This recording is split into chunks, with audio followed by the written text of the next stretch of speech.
ખબર નહીં આજે મારી પત્નીને શિખર શું હુજ્યું ને મને કે આ દાઢી યાર હવે કઢાઈ દો ને તમે, નથી સારું લાગતું.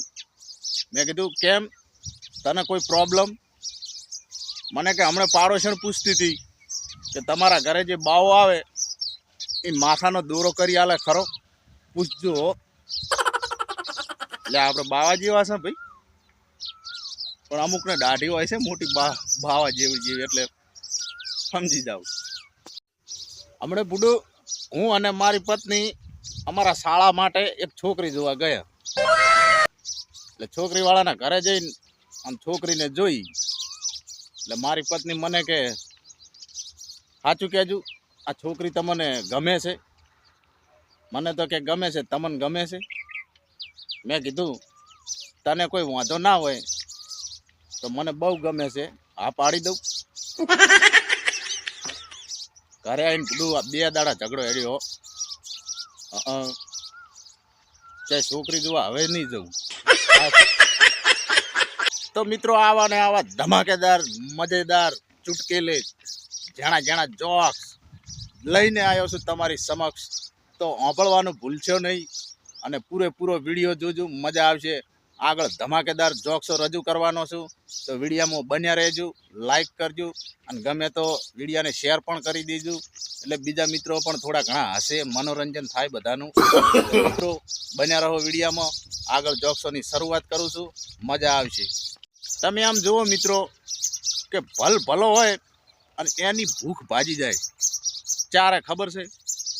જ્યારે બરોબર ધણી કે પતિ જમવા બેઠા હોય અને પત્ની બાજુમાં હળવેથી શાંતિથી એમ કે તમે જમી રહો, પછી મારે તમને એક વાત કરવી છે.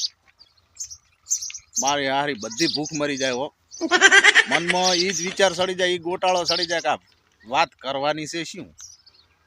ચાહે મારું બેટું જોઈ તો નહીં જી ને, આવો ગોટાળો મગજમાં પહેરી જાય એટલે ભૂખ ભાજી જ જાય ભલભલાની હો. એક જગ્યાએ એક સ્ત્રી એક કબર હતી, કબ્ર ઉપર પંખો કરેલ બેસેલી હો. કબ્ર એના પતિની હતી, એનો પતિ મરી ગયો છે એટલે એની કબ્ર ઉપર એનો પંખો ચાલુ કરી હવાનો અને બેઠેલી. એટલે મારા જેવા એક ભાઈએ પૂછ્યું કે બેન, તમે તમારા પતિને બહુ પ્રેમ કરતા હોય એવું લાગો છો, મરી ગયા પછી પણ તમે આ પંખાની હવા આપો છો, બોલો કબ્રને. સ્ત્રી બોલી કે ના એવું કંઈ નથી, અમારામાં રિવાજ છે કે જ્યાં સુધી અમારા ધણીની કબર ફૂંકાઈ ના જાય ને હાવ, ત્યાં સુધી અમારે બીજા લગ્ન કરી ના શકીએ. એટલે હવા ચાલુ કરી છે તો હઠ ફૂંકાય તો મારું ક્યાંક ઠકાણું પડે, પાણવું છે હઠ. આવી સ્ત્રીઓ પડી હોય, બોલ શું કરવું હોય એનું. પંખાની હવા તો ખવડાવતી હતી કબર ફૂંકવવા, પણ એમ મોઢેથી એમ કહેતી જાય થોડાક હંગત ફૂલ લઈને આવેલી હતી. એટલે કબ્ર ઉપર ફૂલ નાખે અને એમ કહેરી કે હોંભળો છો, આ નાનો દીકરો પણ હવે લેપટોપ માગે છે, શું કરું? આ નાની દીકરી પણ મોબાઈલ નવો માગે છે અને મારે પણ નવા કપડાં લેવાના છે. તો કબરમાંથી અવાજ આવ્યો, એ હું દબાઈ ગયો છું, દુબઈ નથી ગયો હો, ઘર ભેગી થા.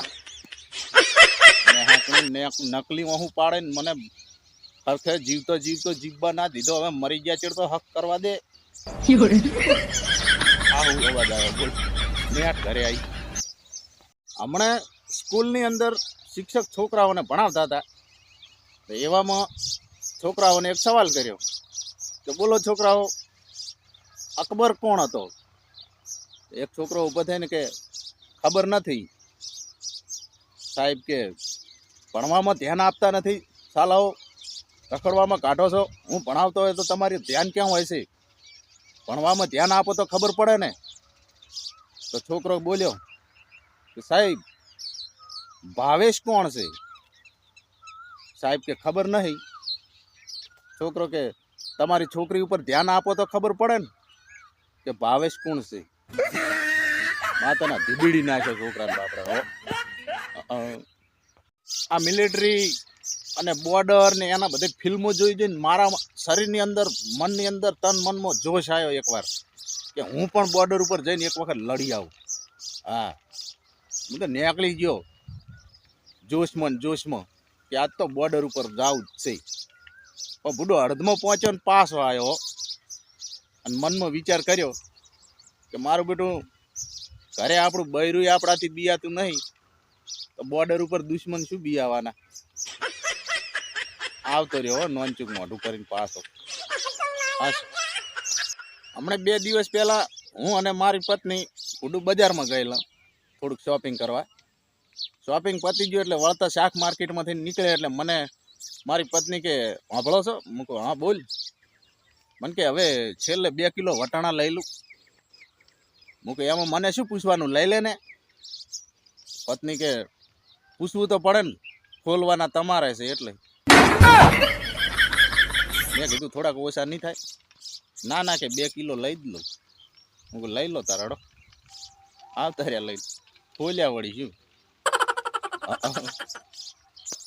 મિત્રો, જે લોકો એમની પત્નીને મુસીબત માની બેઠા છે ને, એ લોકોને સારી રીતે કહી દઉં છું કે હામેથી ચાલીને તમારા ઘરે નથી આવી.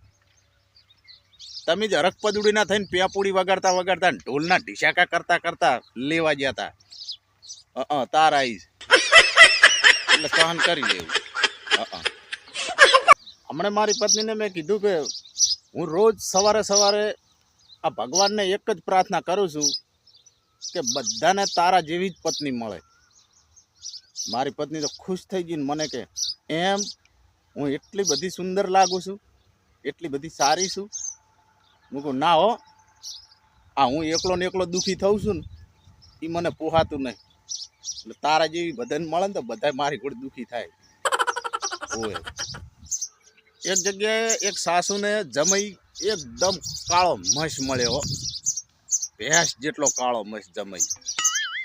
તે જમાઈ તો એકવાર જ્યાં સાસરામાં ઓટો મારવા, 2 દિવસ રોકાણા અને પછી ઘરે આવવાની જીદ પકડી.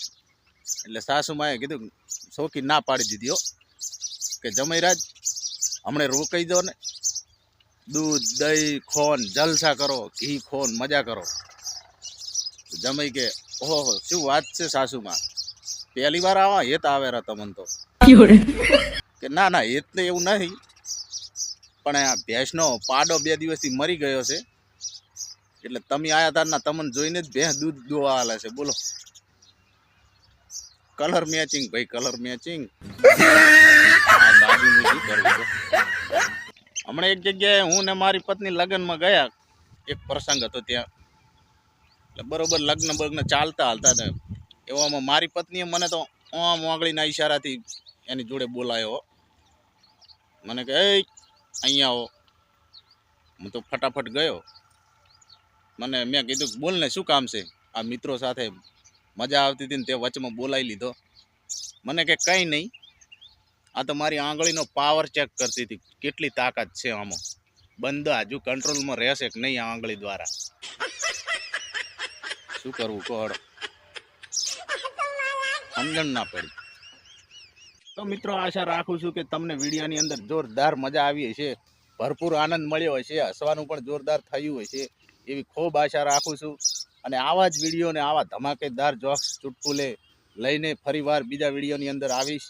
મિત્રો, વિડીયો જોવાનું ભૂલતા નહીં, સાથ આપજો અને સહકાર આપજો તો મને પણ મારો પણ જોશ વધે, મારો પણ એકદમ વિડીયો બનાવવાની મને મજા આવે. અને નવા જોક્સો સાથે ફરી મળીશું. ત્યાં સુધી રજા માગું. જય માતાજી.